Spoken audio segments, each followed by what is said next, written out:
e amém. Vamos aplaudi-lo uma vez mais. Glória ao teu nome, Senhor.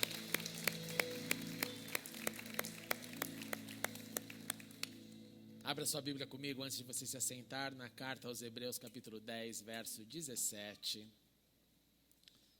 Nós temos somente uma linha, mas eu gostaria que você lesse, que você visse isso na palavra. É uma frase como uma nitroglicerina forte, que marca, que toca, que diz assim: dos seus pecados e iniquidades não me lembrarei mais. Vamos ler todos juntos? Pode ler na tela se você não encontrou. Dos seus pecados e iniquidades não me lembrarei mais. Senhor, continue conosco. Fale aos nossos corações e transforme-nos um pouco mais nesta noite. E prepare-nos para celebrar o memorial da sua morte e ressurreição. E que em tudo sejamos edificados nesta noite. Em nome de Jesus. Amém e amém. Podemos assentar, meus irmãos. Para quem eu ainda não vi, feliz ano novo. Que Deus te dê um ano abençoadíssimo na presença dEle. Nós iniciamos nessa manhã nossa primeira série de mensagens em 2020. E o tema dado foi o que Deus diz que sou. O que Deus diz ao nosso respeito. E o objetivo dessa série é fazer com que a gente possa refletir sobre as palavras de Deus àqueles que nele creem.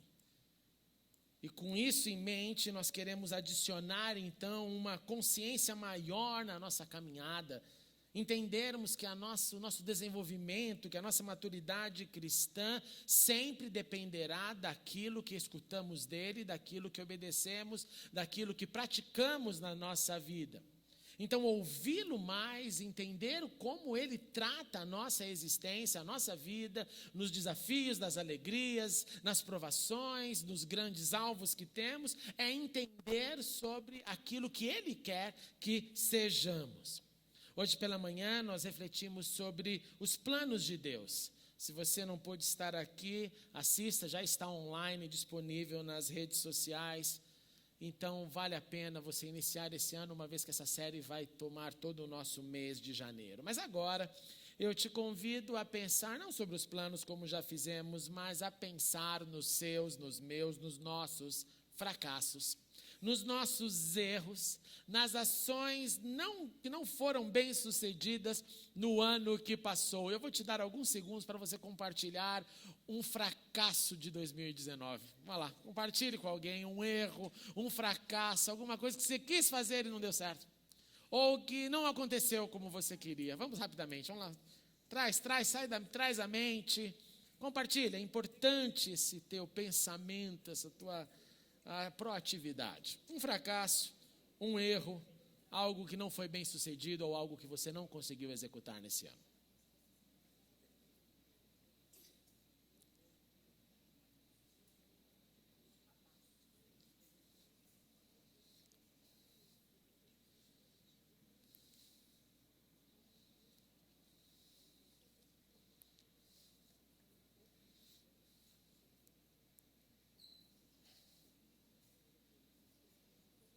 Ok.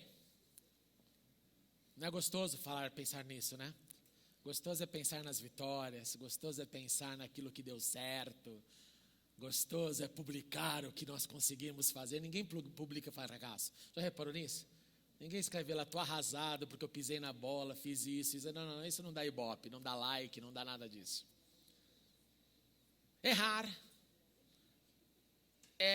Errar o alvo é uma das definições da palavra pecado. Errar o alvo é o que fazemos, todos nós, quando erramos. Quando não acertamos o alvo, aquele que eu coloquei, que eu determinei, ou aquilo que Deus fala, você deve fazer dessa forma, e eu não consegui ainda. Ou não consegui e não consigo sempre fazer. Algumas coisas você já consegue fazer sempre. Você já falou, essa é a minha forma de viver. Vou dar um exemplo. Na nossa fé cristã, nós entendemos que integridade é algo que você não pode ter só uma gota de integridade. Você não pode ser mais ou menos íntegro. Ou você é íntegro ou você não é. Na integridade, você entende que você tem uma só palavra, é sim ou não. Você age direito, você respeita as leis, você não se corrompe, você não aceita suborno, você tem uma conduta. De modo que as pessoas que estão ao seu redor, elas percebem em algum momento ou em outro, que você não vai ceder às possíveis propostas indecentes que a vida faz em todos os momentos, em todos os cenários da vida. Então você adquire integridade. É o exemplo clássico de Zaqueu, lembra? Olha, Senhor, se eu fiz alguma coisa errada, se porventura eu vou restituir, eu vou começar do zero, chega. Ele determina então um novo posicionamento comportamental depois do encontro que ele teve com Jesus. Mas outras áreas, nós não conseguimos sempre executar. Eu vou dar o exemplo pior logo para você se enquadrar juntamente comigo. Você sempre ama o próximo como você ama a si mesmo? E a resposta é não, não peque. A resposta é não. Eu não amo você como eu amo a mim mesmo sempre. Você não me ama como você ama você mesmo sempre.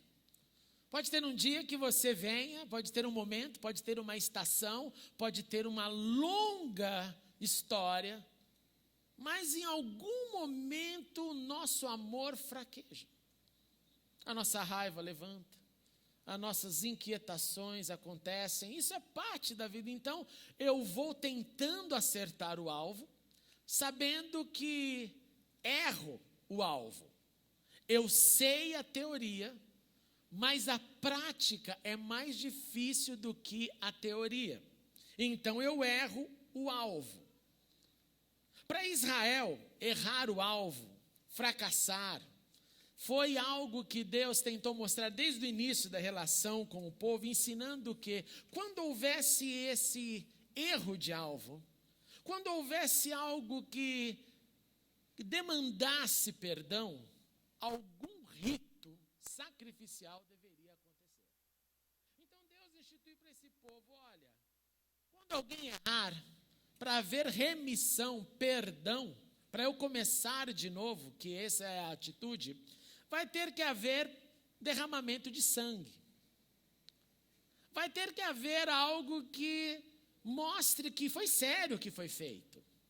E que eu não posso ignorar. O escritor de Hebreus, no capítulo 9, diz assim: e quase todas as coisas, segundo a lei, se purificam com sangue. E sem derramamento de sangue, não há remissão. Então o escritor lá está nos dizendo que esse rito era uma forma de absolver aquele que havia errado o alvo. Esses sacrifícios que eram feitos, era uma forma de chegar mais perto do sagrado. Quando eu e você, por exemplo, hoje pensamos em sacrifícios de animais, e para você ter uma ideia, existe hoje um grupo em Jerusalém, devotado, trabalhando, arregimentando pessoas e dinheiro, porque na fala deles tem que haver a reconstrução do terceiro templo e tem que retornar a performance dos sacrifícios. Eles esperam que esse momento aconteça novamente, porque na mentalidade dos sacrifícios, sacrificar um animal diante de Deus era chegar perto diante do sagrado. Para a gente soa ruim, não dá nem para imaginar. Você lá pegando lá um cordeirinho, não dá nem para imaginar essa cena. Nossa mente ocidental, nosso amor não permite isso. Mas para eles era parte da vida. Então estava sendo inserido no entendimento deles que perdão tem preço sim. Que perdão precisa de algo acontecer para que o perdão tome o seu lugar. Isso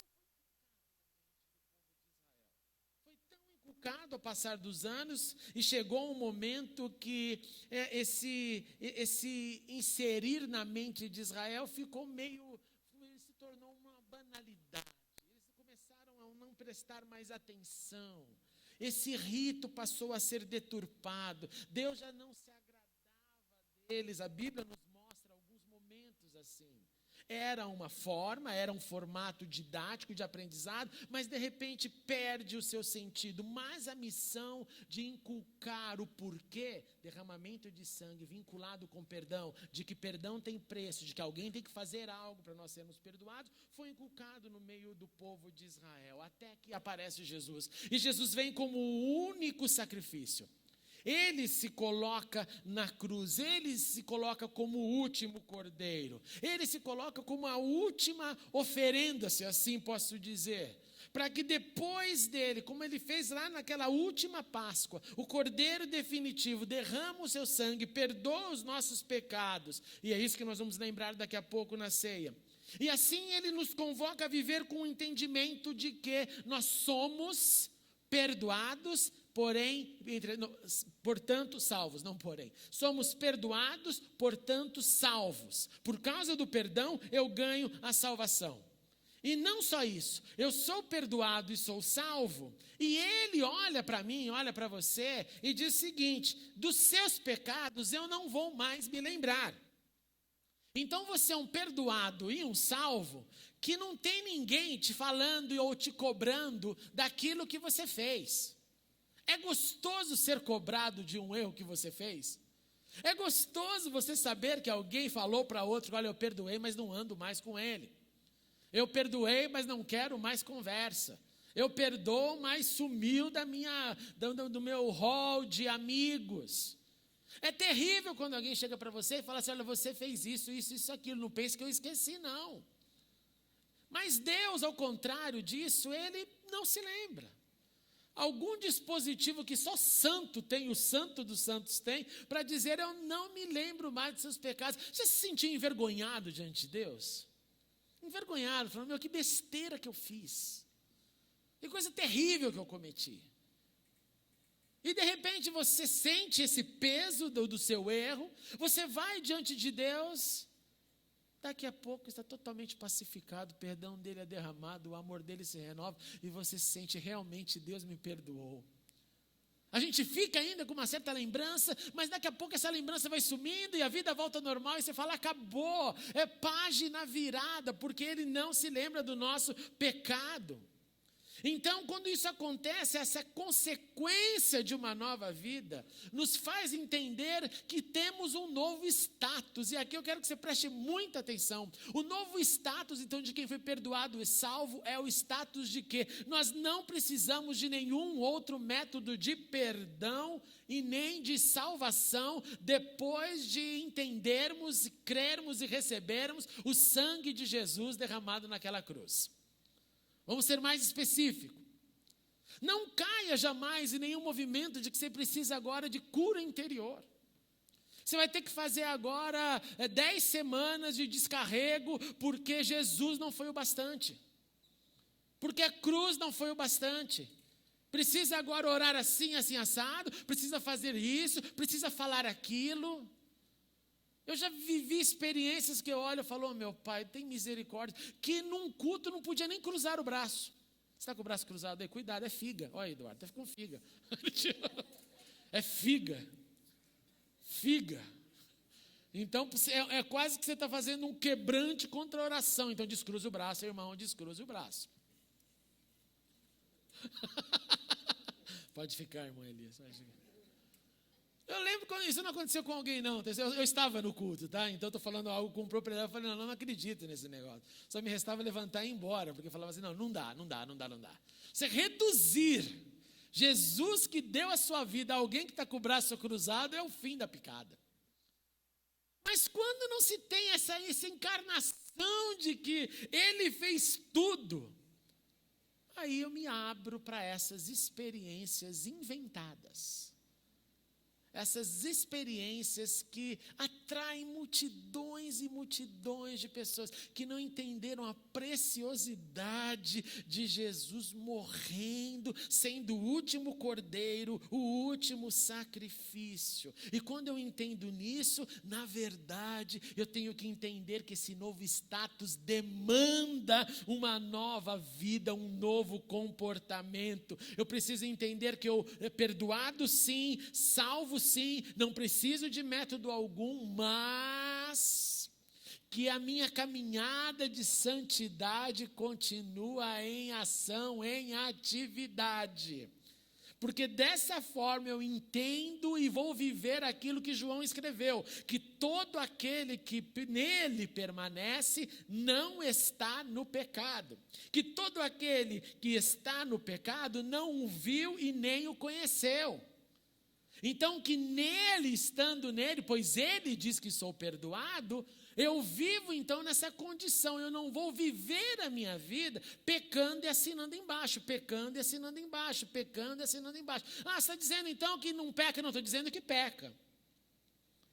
Mas que eu não vou deixar os pecados crônicos tomarem a minha vida. E aqui começa a ficar a conversa interessante. Porque nós poderíamos todos nos enquadrar no seguinte estatuto aqui. Olha, a palavra diz que somos perdoados e salvos. Beleza, então agora eu peco à vontade e está tudo beleza, porque ele perdoou. E a resposta é um sonoro não. Porque esse caminho de santidade me faz ficar mais perto dele, e aí eu não vivo, eu não permaneço na prática do pecado. João é um pouco mais severo, ele diz assim, o negócio é o seguinte, gente, porque o contrário disso, aquele que pratica o pecado, perceba, praticar é o assumir o que faz, não é o cair, errar o alvo. Aquele que pratica o pecado é do diabo, ele não tem nem conversinha. É do diabo, porque o diabo vem pecando desde o princípio. Por isso o Filho de Deus se manifestou para destruir as obras do diabo. Todo aquele que é nascido de Deus não pratica o pecado, não assina embaixo, não fala, Deus sabe como eu sou e eu faço mesmo e acabou. Se está assim, precisa ainda de um acerto. Precisa ainda de um entendimento de que sim, Deus está pronto, Ele diz a seu respeito que Ele te perdoa, mas você não pode assinar embaixo e continuar dessa forma. Em Jesus nós somos perdoados, não há necessidade de nenhum outro sacrifício. Em Jesus um novo comportamento é desenvolvido. À medida que eu me aproximo dele, que eu o imito, eu vou me dirigindo cada vez para mais longe do pecado e cada vez mais perto de Deus.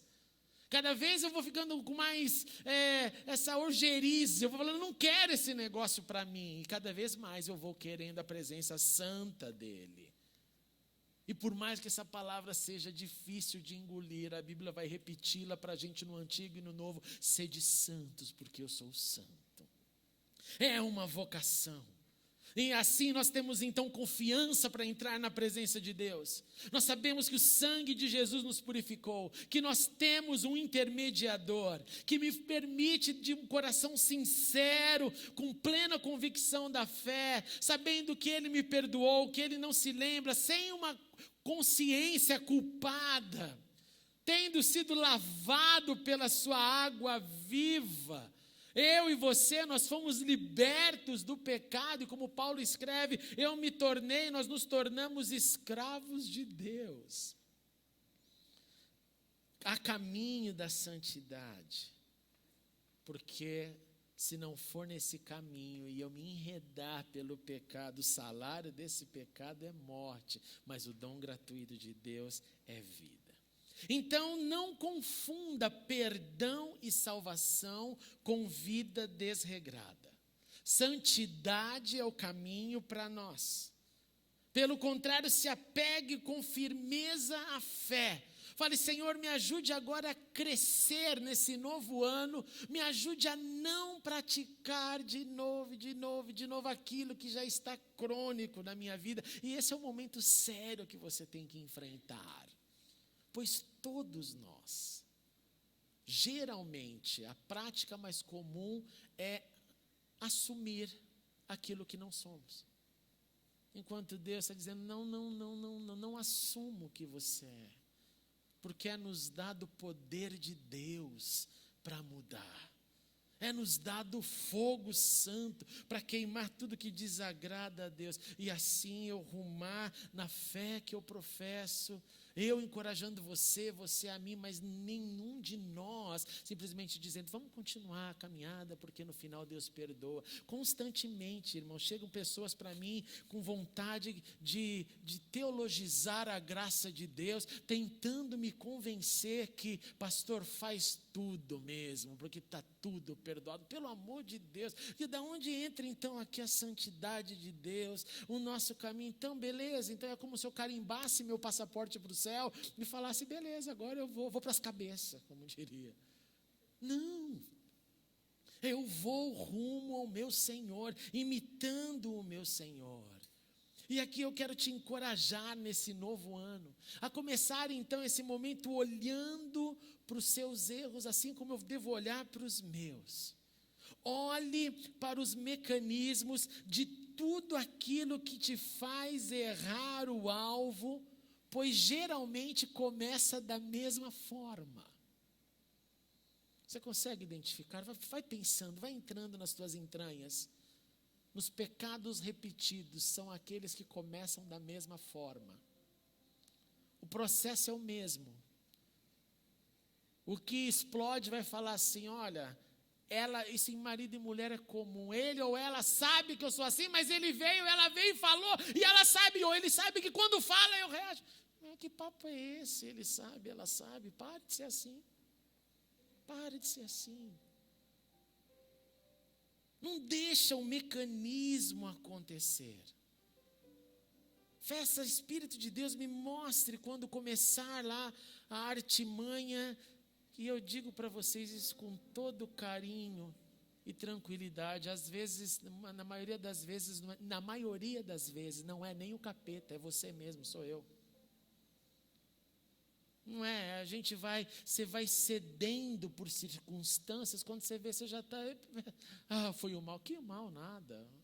Eu acho que às vezes nós somos mais encapetados do que o capeta. Sério. Então fale, Senhor, me ajude a ver esses mecanismos, o que me faz errar o alvo, antes de acontecer, Senhor, me dê essa prudência se eu sei que é aquele lugar, aquele cenário, aquela conversa, já me prepare no caminho para eu já chegar diferente, para eu já falar, não, eu já não caio nessa. Não é fácil. Não é fácil. E se você orar assim, não pense que Deus vai tirar tudo do seu caminho. Pelo contrário, você tem que orar para isso acontecer. Então prepare-se para as bombas. Mas é o grande momento para nós invertermos aquilo que fazemos no piloto automático. A teoria disso foi nos dada pelo irmão de Jesus, Tiago, quando disse, cada um, porém, é tentado pela própria cobiça. Você tem as suas cobiças, eu tenho as minhas, e elas nos tentam. Sendo por esta cobiça arrastado e seduzido. Então, a cobiça tendo engravidado. Olha que interessante. Olha a linguagem que ele usa. Ele diz, tem uma fome e a vontade de comer, e eles se juntam. E quando se junta a esse engravidar, a esse nascer de algo que não deve nascer, nem por um segundo, um minuto, nem um dia, nem por uma estação. Tendo engravidado, dá à luz o pecado, o erro do alvo, após ter sido consumado. Este nascimento, diz Tiago, gera a morte. E ele termina de maneira carinhosa, dizendo, meus amados irmãos, não se deixem me enganar. Essa palavra muito me tocou nessa tarde. Essa voz, não se deixe enganar, não caia nessa, não caia nessa. Uma vez identificado essas rotas de cobiça, da sua cobiça, da minha cobiça, a dica é, fuja. Não enfrente, fuja. Mas não dá para eu fugir daquele contexto. Vá em oração no poder de Deus em frente, com sanidade, com leveza, mas de olhos abertos. Seja lá qual for o ambiente que te traz esses erros, peça ao Espírito de Deus o domínio próprio. E o domínio próprio te ajudará. Uma vez que você identificar as rotas que você caminhou em 2019, fale, Senhor, eu não quero caminhar de novo nelas.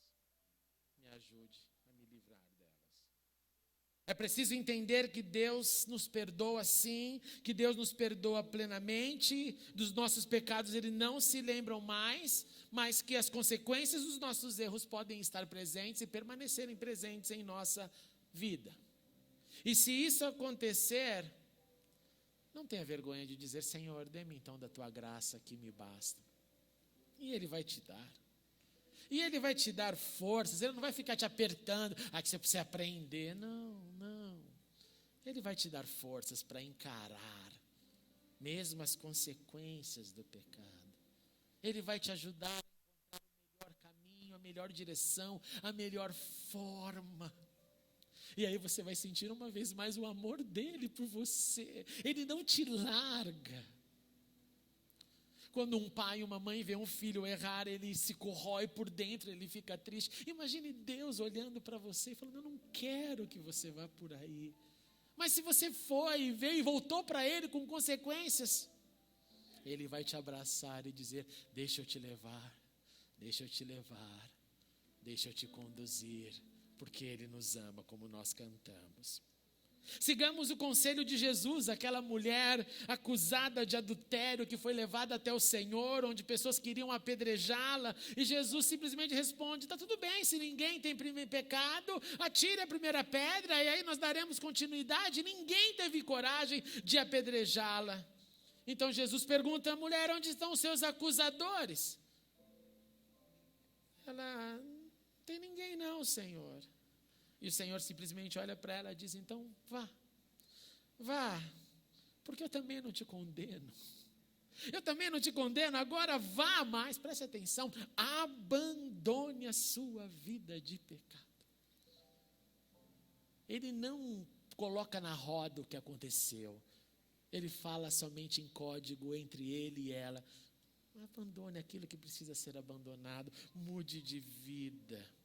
Pois no encontro com Jesus acontece o que o apóstolo Paulo também escreveu, que é onde aumentou o pecado, transbordou a graça. É Deus quem nos perdoa, é Deus quem nos salva. E aqui concluo com as palavras do profeta Isaías: não há outro Deus além de mim, um Deus justo e salvador. Não há outro além de mim. Voltem-se para mim e sejam salvos, todos vocês, confins da terra, pois eu sou Deus e não há nenhum outro. Portanto, Ele nos diz nesta noite que todos somos perdoados e salvos, mas andemos em direção a acertar mais do que errar, para a glória dele e edificação da nossa vida. Vamos ficar em pé e orar.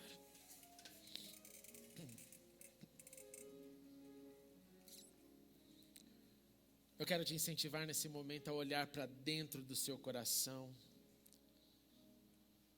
para aquilo que te oportunou em 2019, para aquilo que você gostaria de deixar no altar dele. Seja o seu descontrole, seja qualquer vício, seja qualquer ação, atitude comportamental, sejam os quartos escuros da existência, seja o orgulho. Seja o orgulho que tenta te convencer que você é maior do que todos. Coloque tudo no altar de Deus. Ore, faça a sua oração agora. Coloque diante dele os seus fracassos. Coloque diante dele a sua vontade, que você quer ter um ano diferente. Um ano rumo ao Senhor, de mais santidade. Mais perto dele, mais longe do pecado. Ele não te acusa, ele te abraça. Ele te perdoa, ele não nos condena, ele nos salva, ele nos absolve. Oremos por um minuto, você e Deus, mas não deixe de fazer essa viagem ao seu coração nessa hora.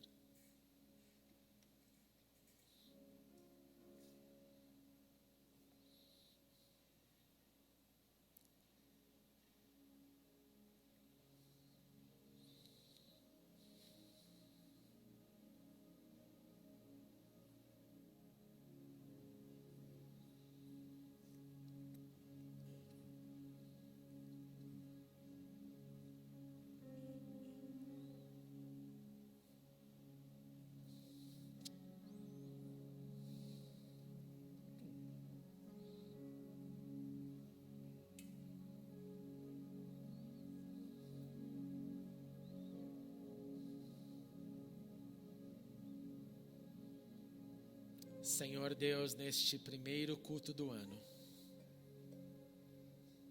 neste primeiro domingo,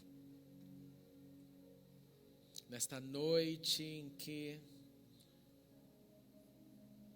nos juntamos diante de Ti, nós primeiramente queremos Te agradecer, porque o Senhor não é um Deus que condena, mas é um Deus que perdoa. Nós queremos Te louvar, porque o Senhor dos nossos pecados não se lembra mais.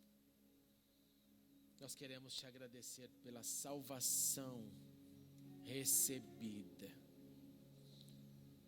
porque juntamente com outros espalhados pela terra podemos gritar com total confiança, dizendo: ó morte, onde está a sua vitória?